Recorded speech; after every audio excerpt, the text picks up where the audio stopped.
পুলিশের থেকে ছাড়া পেয়ে কিন্তু প্রকাশ্যে এলেন কোটা আন্দোলনকারী সমন্বয়কারীরা। আমরা দেখানোর চেষ্টা করছি এই মুহূর্তে সারজিৎ আন্দোলনের কিন্তু যারা 6 সমন্বয়কারীর মধ্যে যারা রয়েছেন বেশ ফোকাসে যারা ছিলেন তারা কিন্তু এই মুহূর্তে শহীদ মিনারে কিন্তু প্রথমবারের মতো প্রকাশ্যে এলেন এবং তাদের কিন্তু চোখে মুখে দেখছি রক্তের আগুন জ্বলছে তাদের চোখে মুখে। যে গুলি করে যে হত্যা হয়েছে সেই হত্যার কারণে কিন্তু তাদের মনে তীব্র ক্ষোভ আমরা যেমনটি দেখিয়েছিলাম।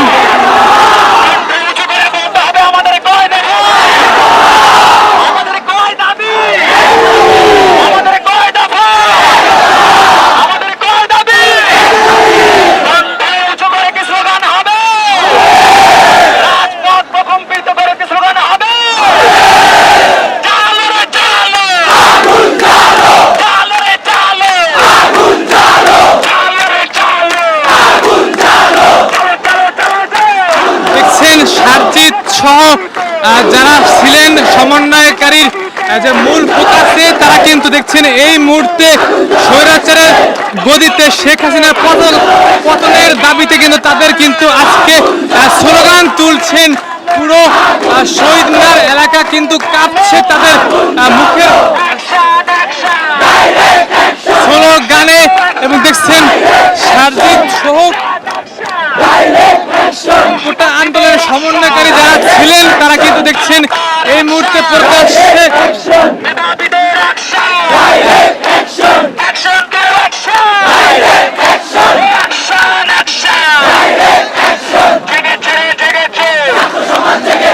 এবং তারা কি বার্তা দেয় দেখতে পুরো দেশবাসী তাকিয়ে রয়েছেন।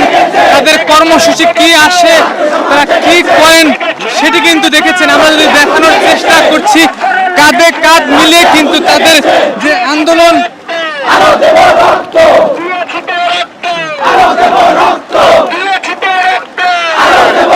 দেখছেন তারা কিন্তু বার্তা দিচ্ছেন দিয়েছি রক্ত আরো দেব রক্ত। আপনারা হয়তো জানেন দেশে প্রায় 200-এর অধিক ছাত্র পুলিশ সহ শিক্ষার্থী সহ সাধারণ মানুষ মৃত্যুবরণ করেছে।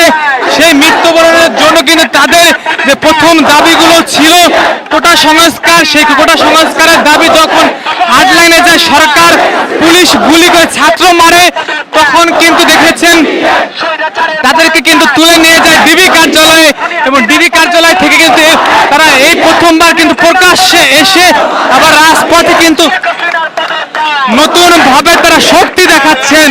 এবং আমরা যদি দেখাই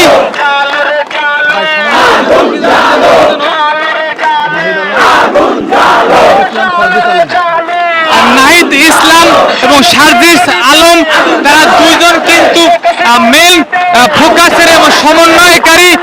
তারা কিন্তু এখন 9 দফা দাবি যে উল্লেখ করা হয়েছিল মন্ত্রীদের স্বরাষ্ট্রমন্ত্রী এবং শিক্ষামন্ত্রী সহ ছাত্রলীগের ঢাকা বিশ্ববিদ্যালয়ে তাদেরকে যেন ছাত্র নিষিদ্ধ দাবি সহ সকল হত্যাকাণ্ডের পুলিশ সহ গ্রেপ্তারের দাবি এবং বিচারের দাবি তুলেছিলেন। তখন তাদের কিন্তু হুট করে কিন্তু তুলে নিয়ে যায় ডিবি কার্যালয়ে এবং তারা ভিডিও বার্তা কিন্তু এই কোটা আন্দোলন যেটি সেটি কিন্তু স্থগিত করার একটি বিভিন্ন বার্তা কিন্তু ভেসে এসেছিল এবং তারা যখন ছাড়া পেল পুলিশের মুখ থেকে তখন কিন্তু তারা দেখেছেন নতুন কর্মসূচি নিয়ে কিন্তু আবারও মাঠে নেমেছেন। শেখ হাসিনার পতনের দাবি 1 দফা দাবি এবং সেই দাবিতে কিন্তু তারা দেখছেন এই মুহূর্তে স্লোগান তুলছেন। পুরো শহীদ মিনার এলাকায় কিন্তু হাজার হাজার মানুষের ভিড় হচ্ছে। আমরা যদি দেখানোর চেষ্টা করি ঘুরে ঘুরে দেখানোর চেষ্টা করি শত শত মানুষ হাজার হাজার মানুষ শহীদ মিনারে জড়ো হয়ে তারা কিন্তু আজকে সরকার পতনের যে ডাক সেই ডাক দিচ্ছে। আপনারা যারা আমাদের সাথে যারা যুক্ত রয়েছেন তারা সবাই ভিডিওতে লাইক দেবেন, সাবস্ক্রাইব করবেন, কমেন্ট করবেন, আপনাদের বার্তা কমেন্টে জানাবেন।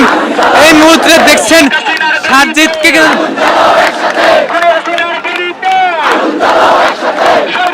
এই মুহূর্তে আমরা দেখা দেখছি আরিফ ইসলাম, আসিফ মাহমুদ কিন্তু এই মুহূর্তে দেখছেন আসলেন এবং দেখছেন বিভিন্ন শিক্ষার্থী যারা ফেসবুকে যারা পুলিশের গ্রেপ্তার হয়েছেন তারা কিন্তু দেখছেন এই মুহূর্তে সামনে কিন্তু এসেছেন।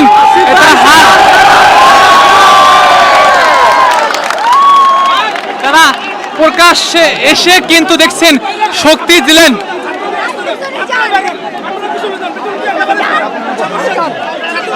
সামনে বসেন, পিছনে যান, আর দেখছেন আপনারা বসে পড়েন, সামনে বসে পড়েন। আর দেখছেন মানুষে কিন্তু পুরো গিজ গিজ করছে, তাদের যে আন্দোলন সেই আন্দোলনকে ঘিরে মানুষ কিন্তু রাস্তায় নেমে পড়েছে। সারা মানুষ তারা স্লোগান তুলছেন।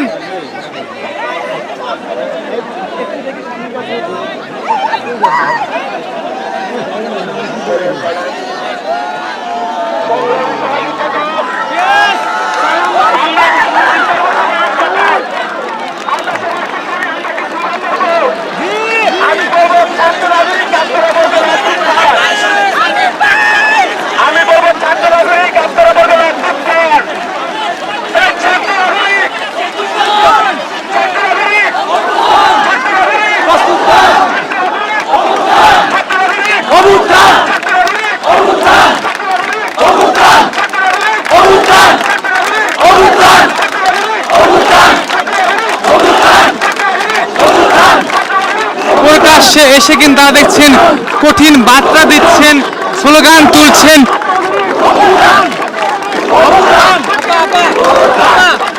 কি বলতে চান? ফিরে এসেছে, প্রকাশ্যে এসেছে, কি বলতে চান? বলতে চাই ওদেরকে ভালোবাসি, ওদের সাথে আছি সব সময়।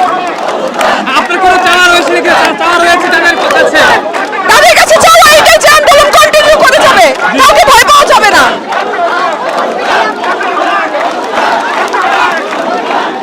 দেখছেন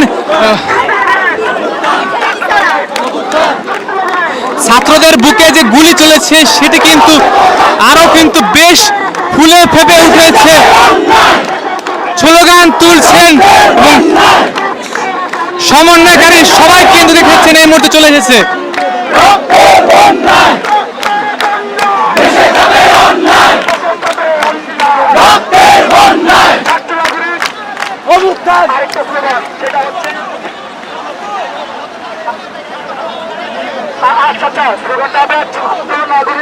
আপনারা বলবেন অভ্যুত্থান, অভ্যুত্থান, ছাত্র নাগরিক অভ্যুত্থান, অভ্যুত্থান।